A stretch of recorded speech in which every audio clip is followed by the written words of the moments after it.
ბავშვთა დაცვის საერთაშორისო დღეს მიეძღვნა ღონისძიება, რომელიც აფხაზეთის ავტონომიური რესპუბლიკის იუსტიციისა და სამოქალაქო ინტეგრაციის სამინისტროს ორგანიზებით მოეწყო. ღონისძიება მიზნად ისახავდა ბავშვთა უფლებების მნიშვნელობაზე მათ სამოქალაქო ინტეგრაციაზე ყურადღების გამახვილებას, ასევე იმ გამოწვევების განხილვას, რომლებიც აფხაზეთიდან დროებით დევნილ მოზარდებს აწუხებთ. პროექტის ფარგლებში მონაწილეებმა წარადგინეს თემატური პრეზენტაციები, აქტიურად ჩაერთნენ როგორც საგანმანათლებლო, ისე გასართობ აქტივობებში. ღონისძიებას აფხაზეთის ავტონომიური რესპუბლიკის იუსტიციისა და სამოქალაქო ინტეგრაციის სამინისტროს წარმომადგენლები და მოწვეული სტუმრები, იურიდიული დახმარების სამსახურის სპეციალიზებული საქმეთა თბილისის ბიუროდან, საქართველოს სახალხო დამცველის აპარატის ბავშვის უფლებათა დეპარტამენტიდან და საქართველოს გენერალური პროკურატურიდან.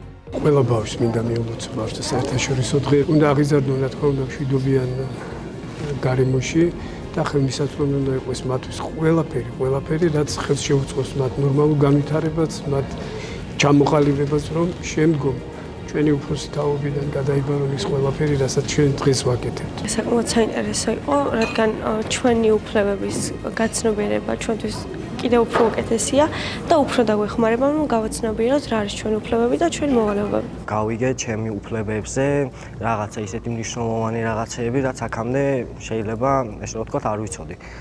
ამ ინფორმაციიდან გამომდინარე შეიძლება ვიღაცას დასჭირდეს ეს დახმარება და გამოიყენოს კიდევაც.